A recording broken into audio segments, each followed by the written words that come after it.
Move forward's 450 minimum wage in 100 days seen as an earthquake moment for Thai factories.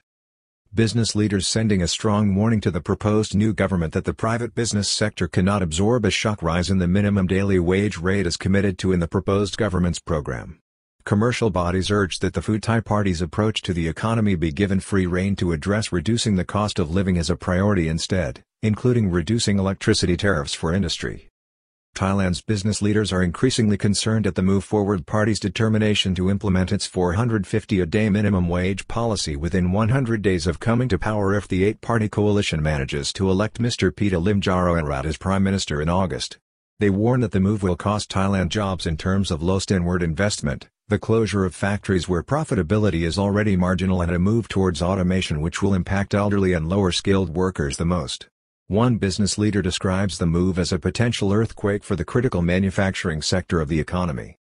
Key business leaders such as Mr. Pheu Thai, Deputy Chairman of the Thai Chamber of Commerce, Center, and President of the Thai SME Confederation, Mr. Sangchai Tharakalwanak, left, are warning that plans by the Move Forward Party to introduce a 450 per day minimum wage within 100 days of taking power will be an earthquake moment for the country's manufacturing sector which underpins 60% of its economy or annual GDP.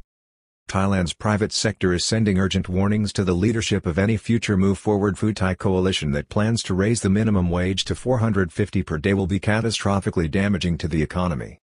Speaking to this issue on Friday, the deputy chairman of the Thai Chamber of Commerce, Mr. Pheu, said that employers are not set against wage increases but insisted that they must be well-timed and the implications of such moves thought through.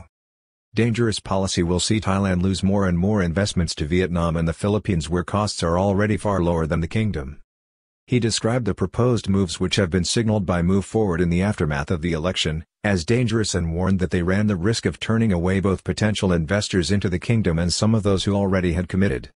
Thailand is currently competing with countries like Vietnam and the Philippines for investment projects or manufacturing facilities that are moving away from China within Asia, but these competitor countries have both a younger population and lower labor cost base. Unions pursue 492 per day minimum wage claim which, if conceded, will impact the entire economy. Higher energy costs are driving inflation in Thailand, accounting for 61.18% of the price hikes seen. Thai economy is up against it in 2023 despite the hype and hoopla over Chinese tourists returning Pheu Thai to knock back skyrocketing electricity costs hitting business with a 21% rise in 2023 already confirmed. Mr. Pheu said that for existing companies here, the rising cost of labor already means that they are facing increased costs of production even before the proposed 29% hike from 350 to 450, with the former only coming into effect last year after unions had initially pursued a rate of 492. Surge in electricity costs is causing havoc in the export sector, dealing with reduced demand from a depressed world economy and rising interest rates. Thai business concerns have also, in the meantime, faced a surge in the cost of electricity after years of a government-supported rate due to the pandemic which has left them with nearly double the unit cost compared to Vietnam. The country is also facing rising bank interest rates, although the Bank of Thailand has kept higher rates below regional peers. He urged the new government to listen carefully to the advice of civil servants, industry representatives and even labor groups themselves before making any decisions. He said, otherwise, Thailand will lose out to its regional competitors in terms of not only inward investment but jobs and orders to support the export trade. Looking at the wage increase according to the campaign policy, it is something to be very careful about. Investors who are coming to invest in Thailand may need to review their decisions. Wages are an important component of production costs. If the Thai wage policy is inconsistent with the laws or regulations set, it may cause investors to slow down investment in Thailand, Mr. Pheu said.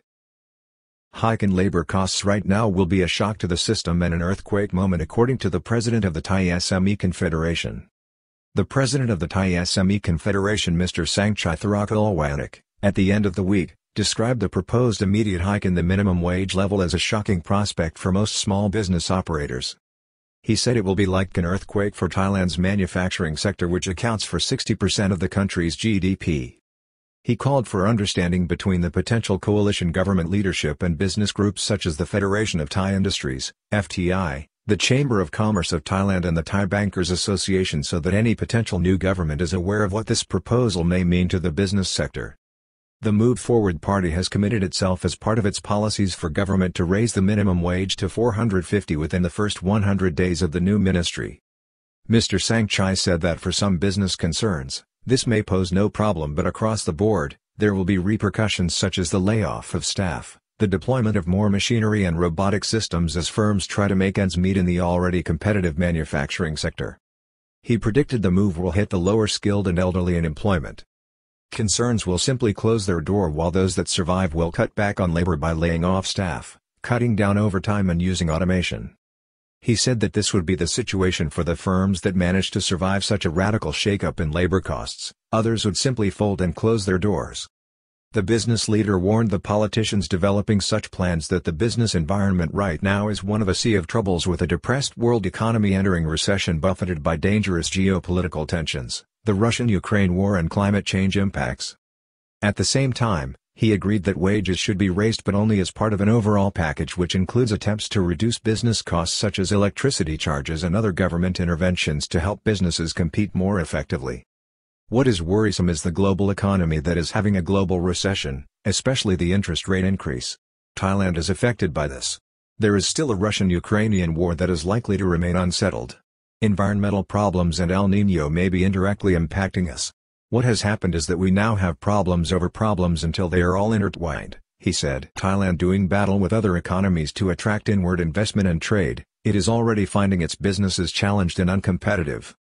He cautioned that Thailand is facing intense competition from its regional peers in all areas, including attracting investment, developing its manufacturing industry, as well as attempts to target its vital tourism sector and its once mighty agricultural industry, such as, for instance, the emphasis being put by other countries including China, Vietnam and others at growing durian to compete with Thailand. He said Thailand must have a strategy to be able to compete and the ability to rely on itself for such things as feed for its agricultural industry, for instance, electricity and energy supplies, as well as upskilling its workers. He said raising labor costs alone will simply make the country's economy uncompetitive if not supported by other government initiatives. Business leaders hope the new coalition pursues the Pheu Thai Party's economic policies while Move Forward sticks to its legislative reform agenda.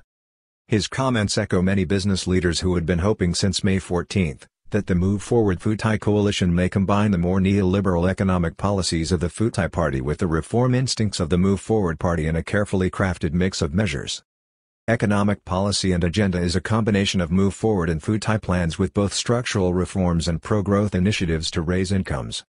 However, there are growing fears with Move Forward Deputy Leader Ms. Sirikanya Dansakul, who is tipped for the key post of Minister of Finance in the next cabinet, indicating that the more radical party will drive policy for the new government and may also insist on a more profound pace of economic change.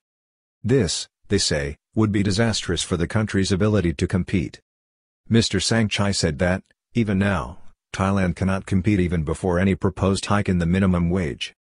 Thailand is already in trouble even before this. Today we cannot compete as we can no longer provide low wages for foreigners to invest. This would make it impossible. What we need moving forward is building digital citizens with advanced labor skills. Then we can have a higher minimum wage. Looking at the overall picture, things are not good. The cost of living is higher in every dimension because upstream, everything goes up. When this is the case, it affects the price, causing the cost of everything to go up. It makes entrepreneurs fear. If you can't carry it, you have to raise the price. If the price goes up, products or services won't sell well. Sales are not good, workers must be reduced or businesses must reduce working hours. This is the ecosystem of the economy that we are already encountering. Energy prices up, all of which make labor difficult and lands firms in trouble, a disturbed Mr. Sangchai explained. He suggested that a half-and-half approach be adopted, with the government providing 50 per day to workers with businesses paying the balance. This would also need to be accompanied by a reduction in business costs and overheads, notably the cost of electricity. In an update on May 22 last, Mr. Danusha Pikayanan, the Secretary-General of the National Economic and Social Development Council, NSTC, the government's key economic advisory agency, warned that Thailand's economy was also facing headwinds with a swollen level of household debt, particularly in car loans and short-term personal finance, which currently stands at 15.09 trillion. An increase of 3.5% year-on-year. Cautious note on the economy from the country's top economic agency, with a warning on private debt and short-term loans in the huge informal economy. With a non-performing loan rate of 2.62%, Commercial debt in Thailand's banks remain stable, but there are reports of more problematic figures in the area of car loans and short-term finance. The figures came as Thailand confirmed that the economy had grown 2.7% in the first quarter, with the number in employment rising by a reported 2.4% to 39.6 million people. However, Mr. Sangkai, in the last few days, noted that 52% of these people are employed as informal workers without paying taxes or social security. He suggested that this issue must also be addressed first as part of an effort to reform the economy before unilateral moves are made to raise wages in the formal employment sector, which, of course, translates also into the informal or black economy. He suggested that those running the economy need to understand and be able to track all workers before sweeping efforts can be made at increasing wages and upskilling the country's workforce.